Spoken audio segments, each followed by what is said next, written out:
और हमारे हरडिया जी हमको रोज फरियाल देके जाते हैं, एक पैकेट में कभी चिप्स दे जाते, कभी फरियाल देके चले जाते। हम ठाकुर जी को दिलवा देते, ठाकुर जी से पूछते तुम्हारा व्रत है क्या?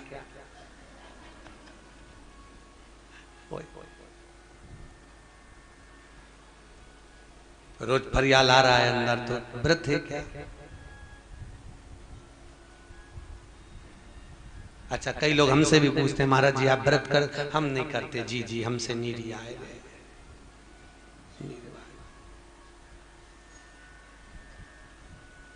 और तुमसे भी निवेदन है, कोई तुम्हारे ऊपर जोर जबरदस्ती वाला बात नहीं है कि तुम व्रत करो। एक माता जी कह रही थी आज हमारा पूर्णिमा का व्रत है, तो हमने कहा फिर ये हम तो बता रहे हैं। मैंने कहा बताओ मत, हमने साबूदाना नहीं बनवाया, हमें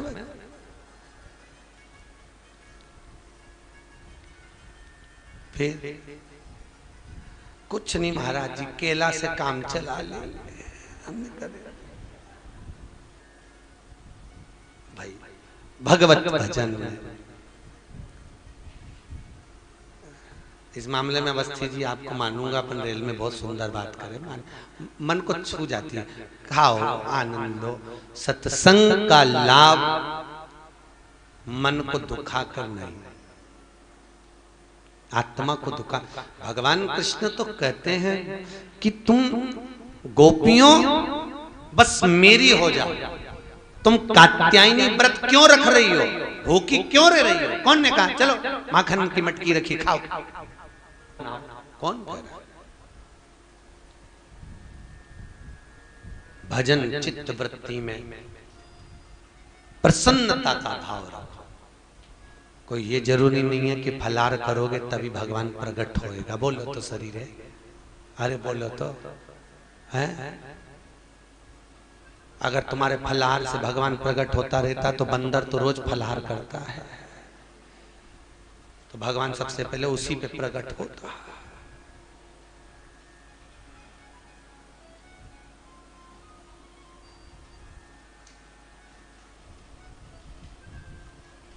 तो प्रागट्यता वो नहीं है केवल। वो कहा ना, बहुत सुंदर बात है। एक व्यक्ति निकल कर जा रहा था, एक गुलाब का पौधा दिखा, कितना सुंदर गुलाब का फूल है, पर इसमें कांटे नहीं होते तो कितना अच्छा होता। और आगे गया, कोयल देखी कितना सुंदर बोलती है पर काली नहीं होती तो कितना अच्छा होता। और आगे गया, समुद्र का जल कितना सुंदर है पर खारा नहीं होता तो कितना अच्छा होता।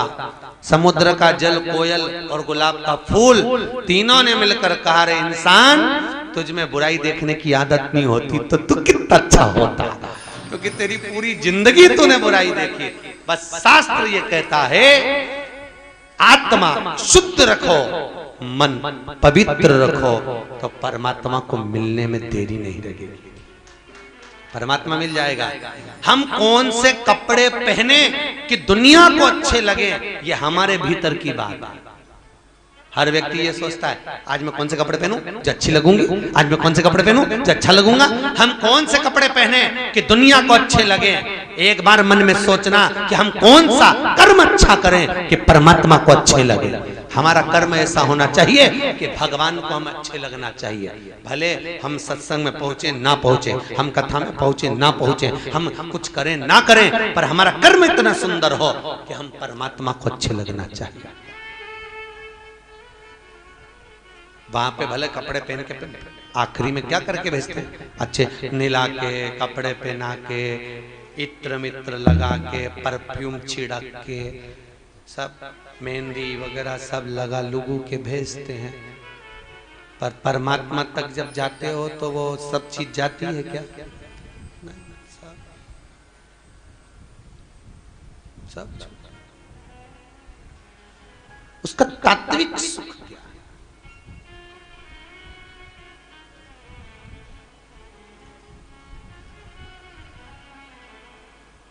दो बार व्यक्ति का सबसे सुंदर श्रृंगार होता है, दो बार।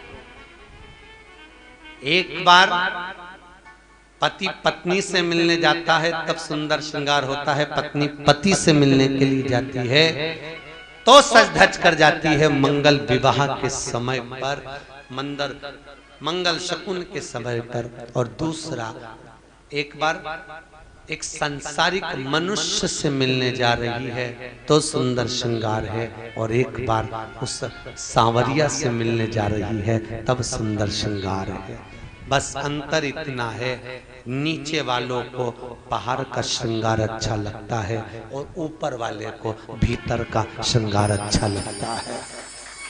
पार्लर में तैयार होना है, बाहर के पार्लर में, जो रोड पर पार्लर बने हैं उसमें श्रृंगार कर कर तैयार होगे तो पति को अच्छे लगोगे, और शुक्र तीर्थ में आकर, कथा में बैठकर, भागवत में, इस पार्लर में बैठकर आत्मा का श्रृंगार होगा तो परमात्मा को अच्छा लगेगा कि कितनी सुंदर सजी, सुंदर, अच्छी, रमणीय।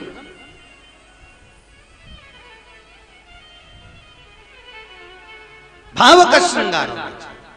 हमारे यहाँ पर मांटाबू वाले अग्रवाल जी आए हुए हैं, बैठे हैं, धारे हुए हैं, गहलोत जी वगैरह, इनका आ रहे हैं। कई गुरु जी हमारा आने का नहीं था तो भी आ गए। तो हमने एक ही बात की, कहीं भाव निर्मलता का होता है तब परमात्मा खींच कर, फिर वही वाली बात आ गई, जिसको मनुष्य चुनता है वो संसद में जाकर बैठता है, और जिसको मेरा सांवरिया चुनता है वो सत्संग में जाकर बैठता है। आप भगवान के चुने हुए हो इसलिए यहां बैठे हो। हमारा आनंद सुख यहाँ पर चरणारविंद का स्मरण कराता हुआ कहता है, ध्रुव जी महाराज का जन्म माता सुनीति के गर्भ से हुआ है, वो नीति के मार्ग से होता है, रुचि के मार्ग से। रुचि मार्ग को विभाजित करती है, नीति पथ को निश्चित करती है। और सुनीति के गर्भ से जो बालक हुआ वो ध्रुव जी महाराज ने तप करा, माता के कहने पर साधना में लीन होने के लिए अतुक आनंद हुआ। पिता की गोद में बैठने गया था, छोटी माँ ने धक्के मार कर निकाल दिया। कभी कभी परिवार के लोग भी हमको ज्ञान प्रदान करा देते हैं। ध्रुव जी महाराज को ज्ञान कब मिला? जब छोटी माँ ने धक्के मार कर निकाला। हमारा पुत्र मोह, हमारा बहू के प्रति मोह, हमारे परिवार के प्रति आसक्तियां हमको जब छूटती हैं, जब बहू ताने दे देती है, बेटा आप शब्द कह देता है, परिवार वाले, कुटुंब वाले जब ताने देते हैं तब आसक्तियां छूट जाती हैं।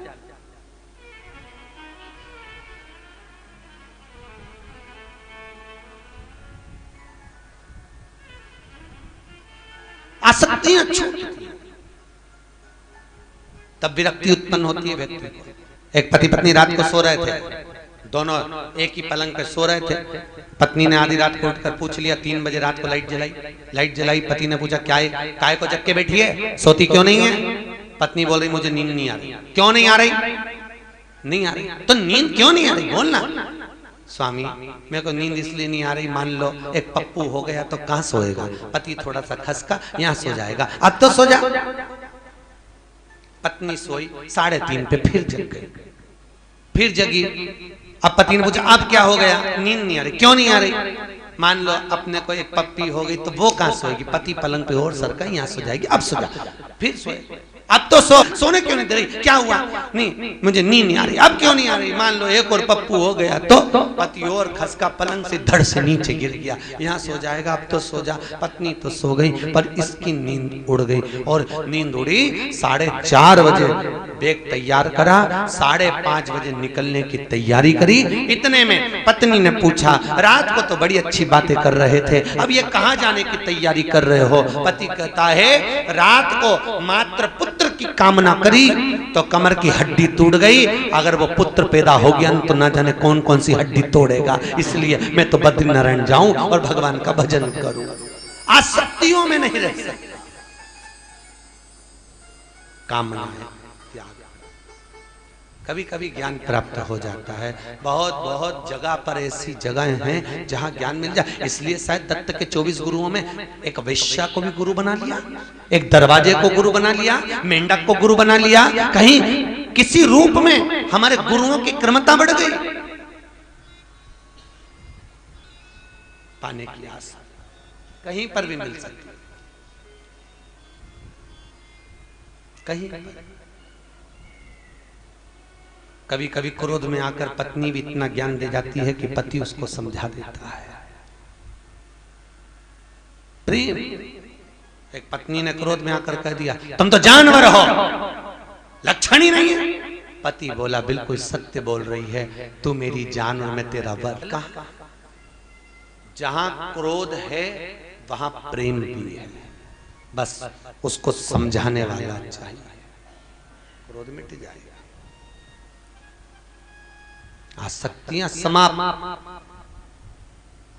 चित्तवृत्ति में परमात्मा। ध्रुव जी महाराज का प्रागट्य हुआ, माता की गोद में से उठाकर खड़ा कर दिया, तुझे अगर जन्म लेना है तो मेरे गर्भ में आना पड़ेगा। मेरे गर्भ में आने के लिए ध्रुव जी से कर रही है छोटी माँ कि भगवान का भजन करना पड़ेगा। आप देखो कितनी सुंदर बात हो गई। इतनी बात अगर कोई को कह दे तो आज के जमाने में मिर्ची लग जाए। एक दिन मेरी जेठानी ने हंस कर बोल, एक दिन मेरी सासू जी से हंस कर बोली जेठानी, राम नाम को सुमिरन कर ले 2 दिन की है जिंदगानी। तो गलत किया क्या? अरे बोलो तो सही।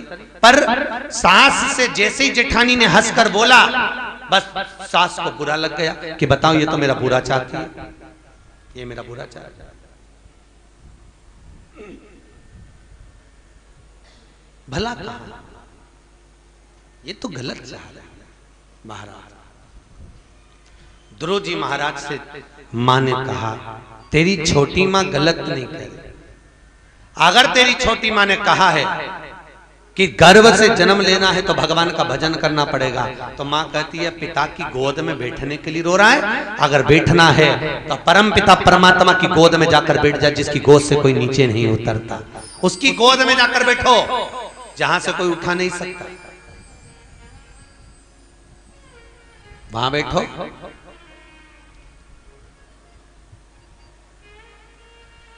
महाराज बैठे। मां वो परमात्मा कहां मिलेगा? सर्वस्व, हर जगह पर, हर जगह। हाँ क्या वन में मिलेगा? वन में भी मिलेगा। जा ढूंढने के लिए वन में गए, पहुंचे। अब वन में गए तो देवऋषि नारद ने खूब डराया। देवऋषि नारद से कहा मुझे मेरे गुरु मंत्र प्राप्त नहीं हुआ। नारद जी गुरु मंत्र दे रहे हैं। कौन दे रहा है मंत्र? जम के बोलो। नारद। नारद जी के गुरु कौन थे?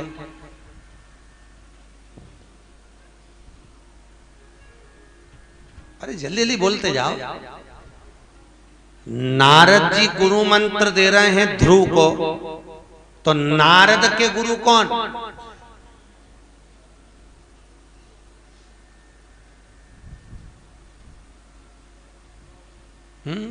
कौन थे नारद के गुरु? यही प्रसंग सामने आया था विष्णु पुराण का। महाराज एक बार देवऋषि नारद श्रीमन नारायण नारायण करते हुए पहुंच गए भगवान विष्णु के यहाँ। जैसे ही जाके बैठे नारद जी उठ के गए।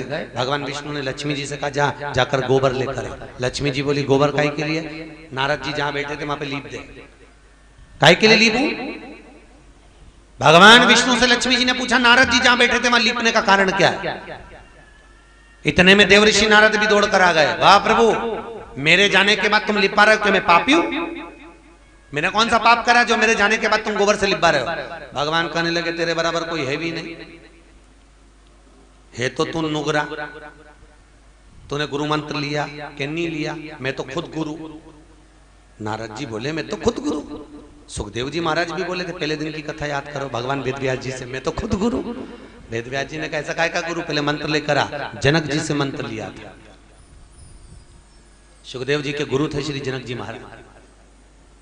मैं तो खुद गुरु। मेरा गुरु कौन? भगवान विष्णु ने कहा पृथ्वी पर मृत्यु लोक में हो चाहे देवलोक में हो, बिना गुरु के तरना बड़ा कठिन है। मंत्र तो लेना पड़ेगा। देवऋषि नारद बोले मैं किसको मंत्र लूं, मैं किससे मंत्र लूं? भगवान ने कहा पृथ्वी पर जाना, सबसे ब्रह्म मुहूर्त में सुबह के टाइम पर जो मिल जाए उसी से मंत्र ले लेना। देवऋषि नारद भ्रमण करते करते मृत्यु लोक में आए। आते से पृथ्वी पर जब गए, गंगा के घाट पर पहुंचे, उसी घाट पर उन्होंने सोचा कोई संत मिलेगा, कोई साधु मिलेगा, कोई तपस्वी, कोई साधक मिलेगा। सुबह सुबह का टाइम था, एक मछुआरा मिल गया। कौन मिला? मछली पकड़ने वाला मछुआरा। नारद जी ने मन में सोचा, बताओ, भगवान ने कहा था जो सबसे पहले मिले उसी से मंत्र लेना, परंतु ये तो मछुआरा मिला, जाल लेके जा रही है मछली पकड़ने के लिए, मेरे को जाल में आना था। नारद जी मन में सोचा। नारद जी ने मंत्र नहीं लिया, वापिस आ गया भगवान विष्णु के पास। भगवान ने पूछा क्यों मंत्र ले लिया, क्या कोई मिला ही नहीं? भगवान बोले, बता, सत्यनारायण के सामने झूठ बोल रही है, सत्यनारायण के सामने झूठ बोल रहा है कि कोई मिला नहीं। अरे तो कौन मिला? अरे कोई मिला ही नहीं। भगवान बोले ध्यान लगाकर, नीचे मछुआरा मिला था। तो भगवान नारद जी महाराज बोले वो मछली पकड़ने वाला, उससे मंत्र लूं, वो उसको क्या है, वो तो पढ़ा ना लिखा गंवार, मुंह में कहीं नहीं, बुद्धि तो है ही नहीं, मंत्र क्या देगा। भगवान विष्णु बोले फालतू की बात नहीं करना, मंत्र तो मंत्र होता है, जो पहले मिला हमारे वचन को स्वीकार करो, जाकर मंत्र लो। नारद जी वापिस मछुआरे के पास पहुंचे, हाथ जोड़कर विनती करी, भैया मंत्र दे दे गुरु महाराज, मंत्र दे दे। मछुआरा बोला चुपचाप बैठे रहे, चुप बैठ। नारद जी वहां पर मौन होकर चुप बैठे। 3 दिन निकल गए, मछुआरा जाल तैयार करा, मछली पकड़ने के लिए जा रहा था। नारद जी फिर बोले मंत्र, मछुआरा बोला चुप चुप बैठो। फिर नारद जी बोले मंत्र, मछुआरा बड़ा परेशान हो गया, बड़ा परेशान। अब जो मछुआरा जानता था जिस मंत्र को, वही मंत्र देवऋषि नारद को दे दिया। गुरु मंत्र तो गोपनीय होता है, मंत्र दिया। अब मंत्र प्राप्त करके नारद जी उबे भगवान विष्णु के पास में। भगवान विष्णु ने कहा मंत्र ले लिया, हाँ ले लिया, ऐसा मंत्र दिया है कि बता भी नहीं सकता। अब मंत्र से कब भगवान मिलेगा और उल्टे उलझ जाएंगे। तो भगवान ने जैसे सुना, भगवान विष्णु बोले नारद तेरे जैसा पापी दुनिया में नहीं हो सकता, जो गुरु मंत्र लेने के बाद में गुरु की निंदा कर रहा है, और गुरु की निंदा करने वाला पृथ्वी पर मृत्यु लोक में कभी पुण्य भागी नहीं हो सकता। तू पापी है, जा, मैं तुझे श्राप देता हूं कि मृत्यु लोक में 84 लाख योनियों के चक्कर काट कर फिर तू वैकुंठ धाम में देवलोक में आएगा। पड़े रहे 84 लाख योनियों में चक्कर काट, तब जाकर तरेगा। भगवान के सामने नारद जी हाथ जोड़कर रोने लगे, श्राप मत दो। भगवान तो कहकर चल दिए, लक्ष्मी जी से विनती करी, लक्ष्मी जी भी कुछ नहीं बोली। नारद जी भगवान ब्रह्मा जी के पास में गए, ब्रह्मा जी कुछ नहीं बोले। भगवान विष्णु के शंकर के पास में गए। भोलेनाथ जी दयालु थे क्योंकि उनका नाम ही भोला, बस मुख में भांग का गोला, दिन भर भोला, और कुछ नहीं बोला, बस चुप बैठे। शंकर जी के पास गए, भोलेनाथ ने पूछा क्या हो गया नारद जी। नारद जी बोले भगवान ने श्राप दिया है, 84 लाख योनियों के चक्कर काटेगा तब जाकर देवलोक में आएगा, अब करूं क्या। तो इतने में शंकर जी बोले एक ही काम कर, गुरु के शरण में जा। नारद जी बोले गुरु भी फिर बोलूंगा, फिर श्राप मिल जाएगा। अब भगवान बोल रहे गुरु की शरण में जा, तो पहुंच गए। मछुआरा तो जा रहा था नाव में बैठकर मछली पकड़ने के लिए, जाल बिछाने। इतनी देर में नारद जी ने उसके चरण पकड़ ली। गुरु जी बोले क्या हुआ, मुझे श्राप लगा है, 84 लाख योनियों के चक्कर काटेगा तब जाकर देवलोक में जाएगा। तो इतने में मछुआरा बोला उसमें कौन सी बड़ी बात है, 84 लाख योनि के चक्कर काटने में क्या दिक्कत तेरे को। तो नारद जी बोले बहुत, इनको तो कुछ अकल ही नहीं है। नारद जी ने मन में सोचा गुरु भी ऐसा मिला जिसमें अकल ही नहीं, 84 लाख योनि नहीं जानता। अरे 84 लाख योनियों के चक्कर काट कर फिर देवलोक में जाएगा। तो मछुआरा बोला उसमें कौन सी बड़ी बात है, 84 लाख योनि के चक्कर काट के देवलोक में जाएगा। एक काम कर, 84 लाख फोटो बनवा के ला, जमीन पे रख दे, चक्कर काट के चले जा। और वो मछली पकड़ने चले गए। नारद जी ने कहा कितना चतुर है, 84 लाख योनियों के फोटो बनवाए, गंगा जी के घाट पे फैलाए, उसके चक्कर काटे, सीधे भगवान विष्णु के पास गए। भगवान विष्णु ने कहा लक्ष्मी देवऋषि नारद का सम्मान करिए, 84 लाख योनियां काट कर आए हैं, 84 लाख योनियां काट कर आए हैं। नारद जी जैसे ही आए भगवान विष्णु ने आदर करा, प्रभु मैंने 84 लाख योनियों के चक्कर लगा लिए। भगवान विष्णु कहने लगे हम जानते तुमने 84 लाख के लगा लिए, पर नारद जी कहने लगे नारायण आपसे बड़ा मेरा गुरु है, आपने तो श्राप दिया पर एक क्षण में उसने 84 लाख योनियों से बाहर निकाल दिया। गजब का गुरु है, गजब का गुरु। गुरु गुरु होता है, भले वो कोई भी हो जिससे तुमने मंत्र लिया। मीराबाई के गुरु थे रविदास, चर्मकार, चमड़े का जूता बनाने वाले रविदास जी। और मीराबाई से लोग कहते थे मीरा का जूता बनाते हैं, वो चर्मकार है। मीरा कहती है मेरे गुरु को कुछ मत कहना। तो राणा ने कहा, लोगों ने कहा मीरा एक